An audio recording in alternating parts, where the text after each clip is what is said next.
Hello दोस्तों, स्वागत है आप सभी का आपके अपने YouTube चैनल नयन प्रताप कॉम्पिटेटिव क्लासेस 2.0 में।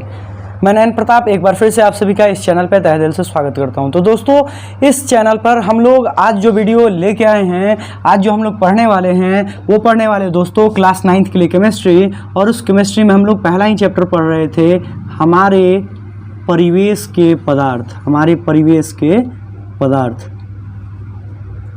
हमारे परिवेश के पदार्थ। ज़्यादा कुछ नहीं बोलना चाहेंगे दोस्तों, क्योंकि वीडियो बहुत लंबी हो जाएगी। हम लोग बस पढ़ाई शुरू करते हैं, समझते हैं। पिछले कुछ क्लासों के अंतर्गत हम लोग इस चैप्टर में हम लोग ये पढ़े हुए हैं कि हमारे आसपास जितनी भी चीज़ें दिखाई देती हैं, जो भी चीज़ें, वो सारी चीज़ें क्या हैं? पदार्थ हैं। क्या जो नहीं दिखाई देती हैं वो पदार्थ नहीं है? बिल्कुल है। जैसे अगर हम बात करते हैं गैस की, तो गैस भी पदार्थ का ही अवस्था है। जैसे हम बात करते हैं ऑक्सीजन की, दिखाई तो नहीं देता, लेकिन वो भी पदार्थ की ही अवस्था है। तो दोस्तों, हम अगर पदार्थ की डेफिनेशन देना चाहें तो हम पिछले क्लास में बिल्कुल अच्छी तरह बताए हुए हैं कि हर वह चीज़ जिसमें द्रव्यमान हो, जिसमें आयतन हो, जो कुछ स्थान घेरती हो, जो जड़त्व के नियमों का पालन करती हो, जो अवरोध उत्पन्न करती हो, पदार्थ कहलाती है। ये अगर हम इसकी बात करें, इसमें कुछ द्रव्यमान है, रखेंगे तो कुछ ना कुछ स्थान घेरेगा, ठीक है। फिर इसका कुछ ना कुछ आयतन होगा, क्योंकि इसमें लंबाई है, चौड़ाई है। इसमें लंबाई है, ये चौड़ाई है, और फिर अंदर से क्या है? गहराई है। तीनों को लेंगे, मल्टीप्लाई कर देंगे, आयतन निकल जाएगा। फिर दोस्तों, ये जड़त्व के नियम का पालन करती है। अब जड़त्व क्या होता है? तो जड़त्व ये मोमेंट ऑफ इनर्शिया होता है, जिसको हम बोलते हैं जड़त्व। अभी आपको फिजिक्स में पढ़ना है ये कि जड़त्व क्या होता है। तो न्यूटन का पहला गति ही नियम है जिसमें जड़त्व की परिभाषा दी जाती है। जड़त्व का नियम कहा जाता है कि हर वह चीज़ जो गति में है तो गति में रहना चाहती है, विराम में है तो विराम में रहना चाहती है, जब तक कि आप उस पर कोई बाहरी बल न लगाएं। तो ये इसमें जो भी पदार्थ है ना दोस्तों, ये अपने से कुछ नहीं कर सकती। इस पर बाहरी बल लगाना ही पड़ेगा उठाने के लिए। उठाओ, चाहे कुछ करो, फेंको। तो ये वही है, कहने का मतलब ये है, पदार्थ है जिसको उठाने के लिए क्या करना पड़ा? बल लगाना पड़ा। यानी कि ये अपने से कुछ नहीं कर सकती, तो इसमें जड़त्व का गुण है, ठीक है। ये विराम में है तो विराम में रहना चाहते हैं, लेकिन आपका मन किया कि ना भाई इसको उठा के लिखें, तो लेके हम लिखना शुरू करेंगे, ठीक है। उम्मीद करते हैं समझे होंगे यहाँ पर। और हम लोग पदार्थ की अवस्था के बारे में पढ़े थे कि पदार्थ की जो अवस्था है ये 3 प्रकार की है। पदार्थ को अगर हम गुणों के आधार पर देखें तो पदार्थ में 2 प्रकार के गुण पाए जाते हैं, एक भौतिक गुण और दूसरा रासायनिक गुण। भौतिक गुण के बारे में अच्छी तरह से पढ़ लिए थे हम लोग कि जिसमें रंग, रूप, आकार, स्थिति, ये सब जो है,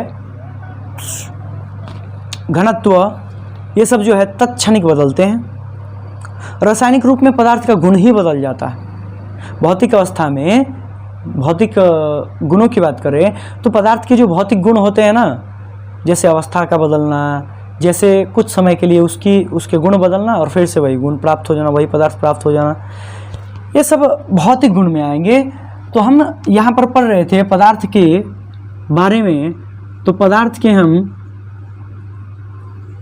अवस्था की बात करें तो सामान्यतः पदार्थ की 3 अवस्थाएं थी जो कहलाती हैं ठोस, द्रव और गैस। और हम लोग तीनों के बारे में अच्छी तरह से पढ़ चुके थे। इसमें हम IMFA और IMFR की बात किए थे।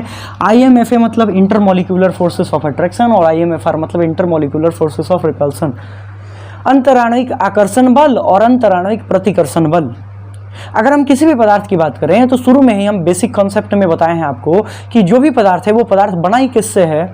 तो वो बना है परमाणु से।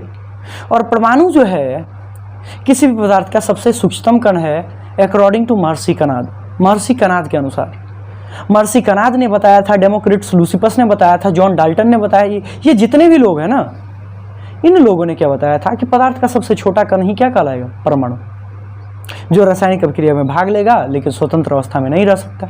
लेकिन कुछ अपवाद हैं, जैसे कार्बन है, कार्बन C ही रहता है। हाइड्रोजन की बात करें तो हाइड्रोजन हमेशा H नहीं होता है, H2 होता है। ऑक्सीजन O2 होता है, Cl2 होता है। N2 होता है। ये सब जितने भी तत्व हैं ना दोस्तों, ये परमाणु इनके अकेले नहीं रह सकते, जब भी रहेंगे पेयर के साथ रहेंगे। हाँ, रासायनिक अभिक्रिया जब में भाग लेंगे तो परमाणु में पहले टूटते हैं और टूटने के बाद अभिक्रिया होती है, इस बात को ध्यान रखिएगा। आगे आते हैं दोस्तों, ठोस के बारे में हमें पढ़ना है, बेसिक जानकारी लेना है कि ठोस क्या होता है। तो अगर हम बात करते हैं ठोस की, तो दोस्तों हम पिछले क्लास में पढ़ लिए थे कि ठोस के आकार, आकृति, आयतन निश्चित होते हैं, और आकार के बारे में हम अच्छी तरह बताए थे और आकृति के बारे में भी बताए थे। जैसे अगर हम बात करते हैं कि आकार क्या होता है और आकृति क्या होती है, तो ध्यान देना दोस्तों, आकार और आकृति में डिफरेंस रखना। ये क्या है दोस्तों, ये क्या है दोस्तों,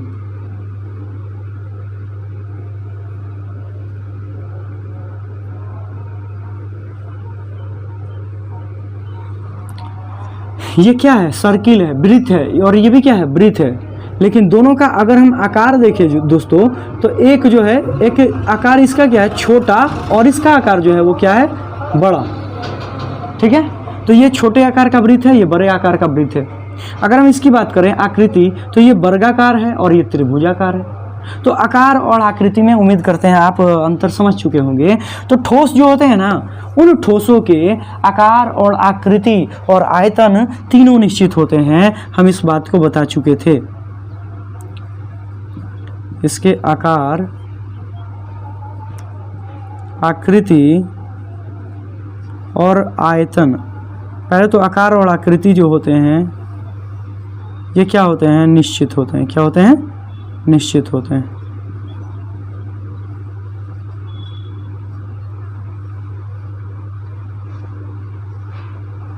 ठीक है, अगर हम बात करते हैं इसके आयतन की,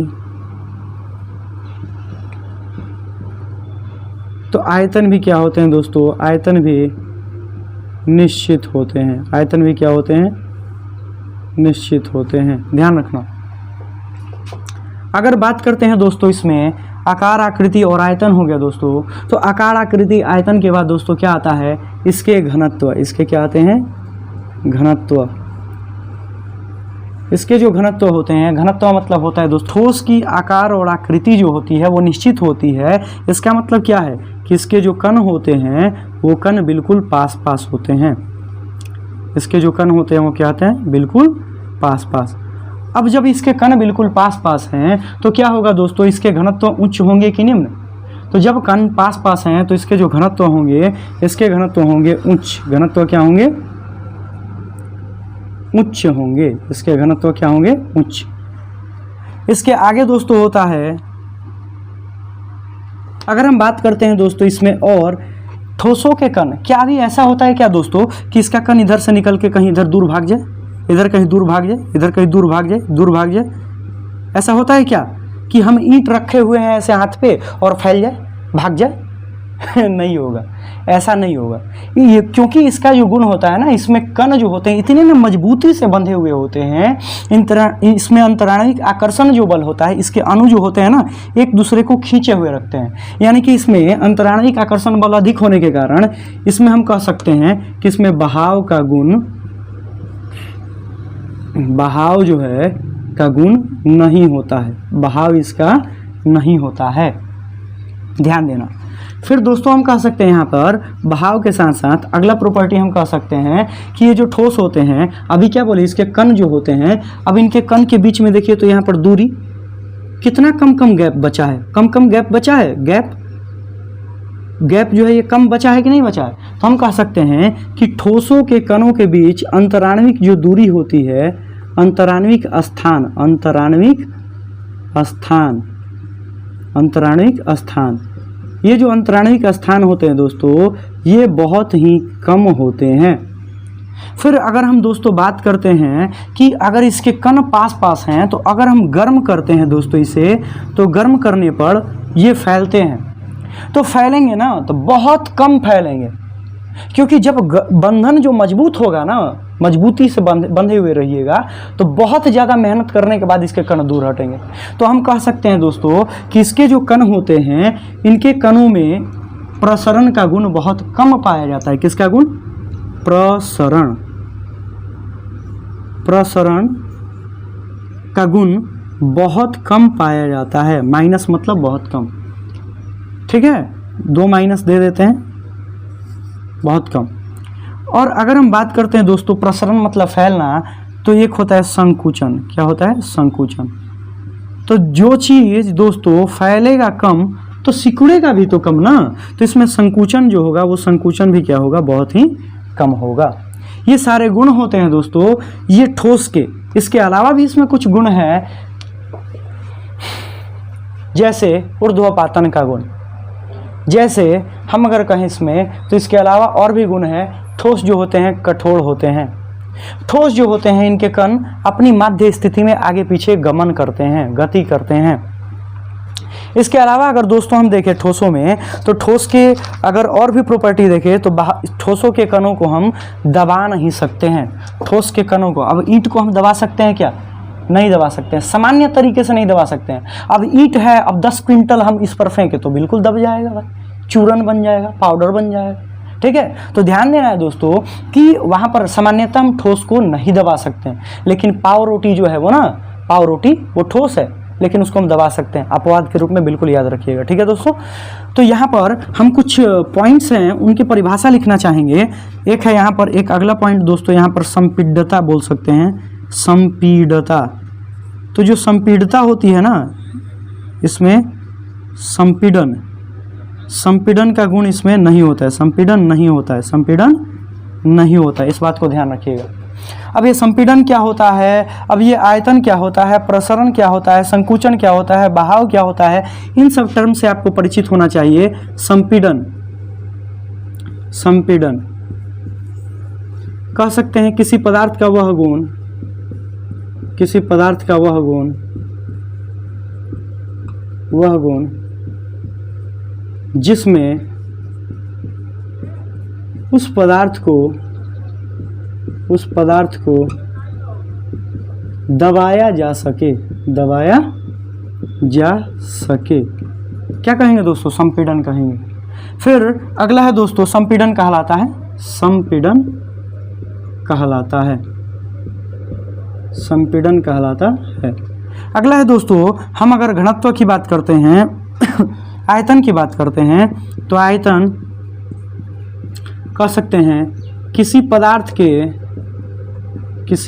पदार्थ के लंबाई कौमा चौड़ाई कौमा ऊंचाई, तीनों के गुणनफल को, ऊंचाई की जगह गहराई भी हो सकता है, तीनों के गुणनफल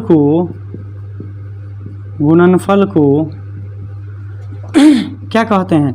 आयतन कहते हैं। क्या कहते हैं? आयतन कहते हैं, इस बात को ध्यान रखना। फिर अगला है दोस्तों प्रसरण या संकुचन।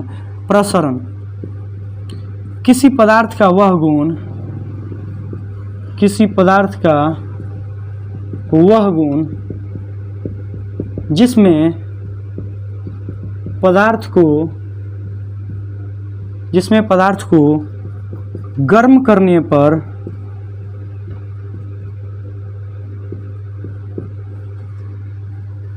जिसमें पदार्थ गर्म होने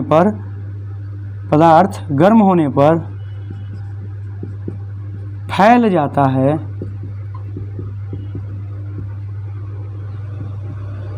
प्रसरण कहलाता है, प्रसरण कहलाता है।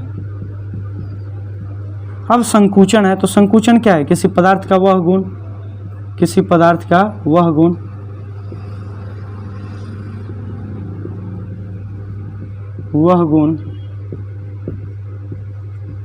जिसमें पदार्थ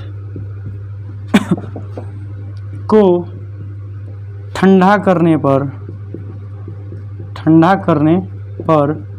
संकुचित हो जाते हैं, क्या कहलाता है? संकुचन कहलाता है। फिर इसी में दोस्तों अगला पॉइंट है, अगला पॉइंट हम इसमें दे दें तो एक होता है दोस्तों कि विसरण का गुण, विसरण, और एक होता है दोस्तों ऊर्ध्वपातन। क्या होता है? ऊर्ध्वपातन। तो विसरण और ऊर्ध्वपातन के बारे में समझेंगे। यहाँ पर ठोसों में जो है ना विसरण का गुण नहीं पाया जाता, ठोसों में विसरण का गुण नहीं पाया जाता, विसरण नहीं होता है। मतलब अब विसरण क्या होता है, अगर हमारे पास दो ईंट है, ठीक है दोस्तों, और दोनों को हम पास में रखे हुए हैं, क्या ऐसा होगा क्या कि इस ईंट का जो कण है कहेगा कि भाई मैं तेरे साथ बहुत दिन से रह रहा हूँ कि मैं अब आपको छोड़ के इसके साथ मिलने जा रहा हूँ, मैं यहाँ से हट के इससे मिल जाऊँगा, ऐसा कहेगा क्या? कभी होगा क्या कि यहाँ से कण निकल के इसमें चला जाए और इसमें का कण निकल के इसमें आ जाए?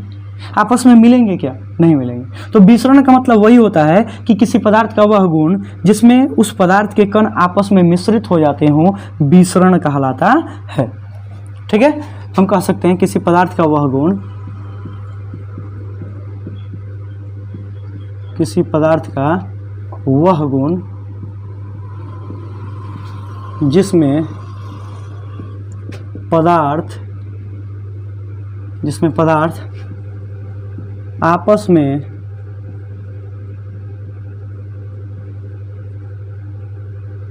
जिसमें पदार्थ के कण आपस में मिश्रित हो जाते हों, क्या कहलाता है? विसरण कहलाता है। क्या कहलाता है? विसरण कहलाता है।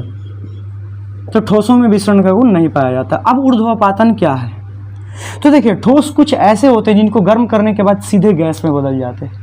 जैसे कपूर को गर्म करने के बाद सीधे वो गैस में बदल जाता है। तो हम कहेंगे किसी पदार्थ का वह गुण, किसी पदार्थ का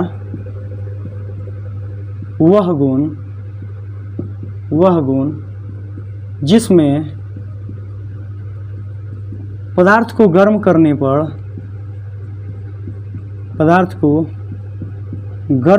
पर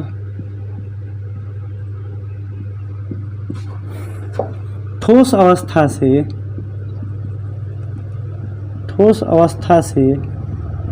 सीधे गैस अवस्था में बदल जाता है या गैसीय अवस्था में बदल जाता है, गैसीय अवस्था में बदल जाता है, ऊर्ध्वपातन कहलाता है। क्या कहलाता है? ऊर्ध्वपातन कहलाता है। आपको एग्जाम्पल देने हैं कि वो कौन से ऐसे पदार्थ है जिसमें ऊर्ध्वपातन का गुण पाया जाता है। एक हम बता दिए और नेक्स्ट वीडियो में बताएंगे कि ऊर्ध्वपातन के कौन कौन से गुण हैं, ऊर्ध्वपातन के एग्जाम्पल क्या है। ठीक है, इसके बारे में समझेंगे और नेक्स्ट वीडियो में ही हम पढ़ेंगे द्रव के बारे में। उम्मीद करते हैं आपको ये सारी वीडियो में जितनी भी बातें बताई गई हैं, इस वीडियो में जितनी भी बातें बताई गई हैं सारी की सारी आपको समझ में आई होंगी। अगर नहीं भी आई होंगी तो आप कमेंट करके ज़रूर बताइएगा, अगली बार अच्छे से कोशिश करेंगे समझाने के लिए। ठीक है।